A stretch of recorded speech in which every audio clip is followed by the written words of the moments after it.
कहते हैं। अगर सत्य जड़ बुद्धि होता है तो हमारे पास एकांतिक में प्रश्नोत्तर करने कोई आए ही ना, जड़ बुद्धि से क्या बात करे। तो इसलिए हमें लगता है कि कोई हमें मूर्ख कहे या जड़ बुद्धि कहे या पुरानी रीति का कहे, तो हम ये कह रहे हैं कि अगर हमको कोई मूर्ख कहे, जड़ कहे और हम सही ढंग से चल रहे तो हमें हिलना नहीं चाहिए, हमें अपने मार्ग से हटना नहीं चाहिए, हमें बलवान होना चाहिए और बहुत सुंदर जीवन जाएगा यदि आप ऐसे चलोगे। शराब पीने वाला, मांस खाने वाला, व्यभिचार करने वाला आज भले स्वस्थ दिखाई दे रहा है लेकिन कल दुर्गति को प्राप्त होगा। आप आज भले दुखी हो लेकिन कल आप सदगति को प्राप्त होंगे, कल आप अच्छा जीवन व्यतीत करेंगे। शराब जो है एक तो शास्त्र निषिद्ध है, शास्त्र रोकता है, और दूसरी बात उसमें लाभ क्या है।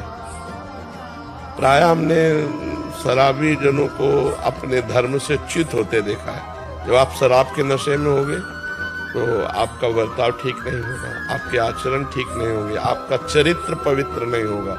और नालियों में तो पड़े आप देखते ही, उस नालियों में पड़े आप देखो ना, नालियों में पड़े दिखाई देते, पैसा गया, स्वास्थ्य गया, इज्जत गई। भला ऐसा क्यों? जब हमारे शास्त्र रोकते हैं तो शराब नहीं पीना चाहिए, और जब तक ब्याह न हो तब तक ब्रह्मचर्य से रहो।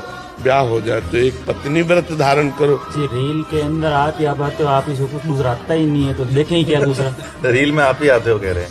हाँ, भगवान की इच्छा है, भगवान ने ऐसी कृपा कर दिए कि समाज को मंगल में बनाना चाहते हैं, इसलिए वो कौन माने बच्चा साधु महात्मा को, कौन माने? आप बताओ, अपने बाप की तो कोई मानता नहीं, बाबा जी की कौन माने।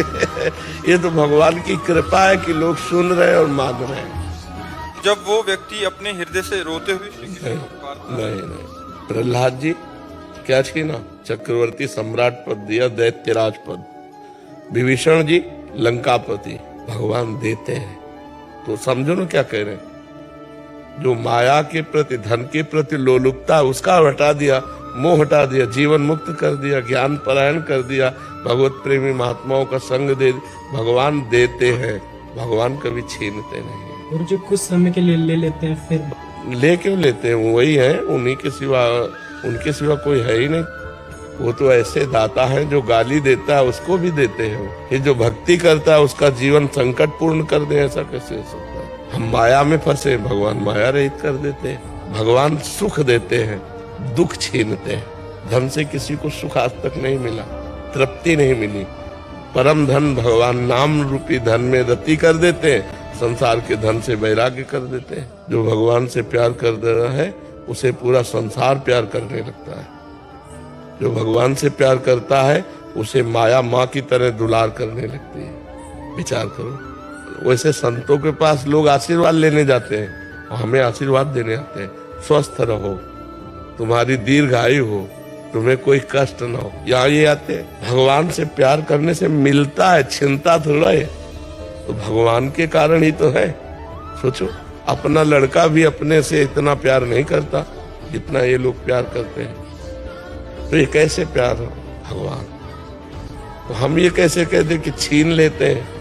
हम तो कहते हैं भगवान दे देते हैं। अज्ञान छीनते हैं, माया छीनते हैं, दुख छीनते हैं, अशांति छीनते हैं और शांति देते हैं, सुख देते हैं, करुणा करते हैं। ऐसा कैसे हो सकता है? हो तो हम अपने भगवान से ही करें और छूट दे दें। आप चाहे हमें व्यापार दो या जैसे मनाओ वैसे दो।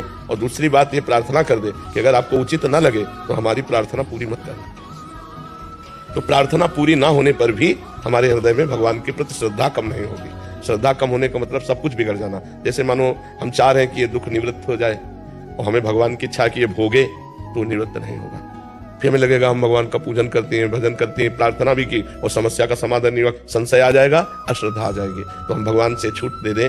हमारी तो इच्छा है कि ये दुख निवृत्त हो जाए, लेकिन आपकी इच्छा है कि मैं भोगूं, तो नाथ मुझे सामर्थ्य दो कि मैं आपकी इच्छा का पालन करते हुए मैं इस दुख को भोग लूं।